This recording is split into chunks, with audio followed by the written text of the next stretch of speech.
पिछले कुछ दिनों से दुनिया के बैंकिंग सेक्टर में हाहाकार मचा हुआ है। बैंकिंग क्राइसिस की शुरुआत अमेरिका से हुई। वहां 5 दिन के अंतराल में 2 बैंक डूब गए। स्टार्टअप कंपनियों को लोन देने वाला सिलिकॉन वैली बैंक सबसे पहले डूबा। यह अमेरिका का 16वां सबसे बड़ा बैंक था। इसके कुछ दिन बाद फिर क्रिप्टो कंपनियों को लोन देने वाला सिग्नेचर बैंक भी डूब गया। एक और बैंक फर्स्ट रिपब्लिक अंतिम सांसें गिन रहा है। यहाँ तक तो ठीक था, लेकिन जब इसकी तपिश यूरोप के दिग्गज बैंक क्रेडिट स्विस तक पहुंची तो दुनिया में हंगामा मच गया। आखिर क्रेडिट स्विस में ऐसा क्या है कि दुनिया के लिए इसे बचाना बेहद जरूरी है? क्रेडिट स्विस न केवल स्विट्जरलैंड का दूसरा बड़ा बैंक है, बल्कि ये दुनिया के लिए 30 सबसे अहम बैंकों में शामिल है।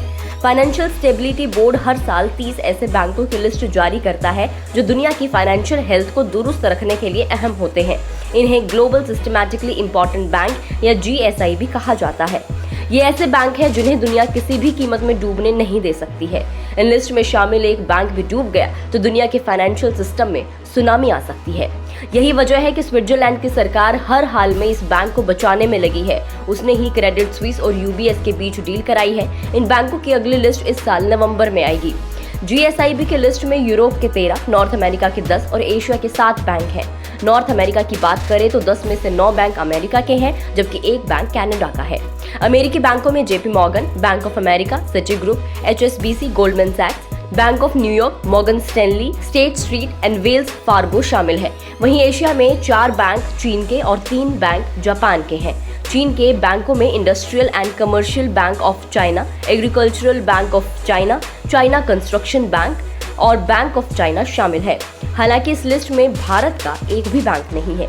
यूरोपीय बैंकों की बात करें तो इसमें Barclays, BNP Paribas, Deutsche bank, Credit Suisse, group BPCE, group credit Agricole, IAG, society general, standard chartered, UBS और यूनिक्रेडिट शामिल है।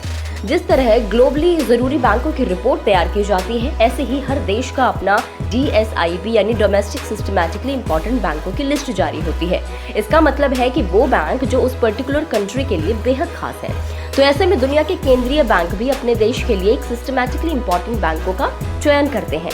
भारत में बैंकिंग सिस्टम की निगरानी का काम RBI यानी रिजर्व बैंक ऑफ इंडिया करता है।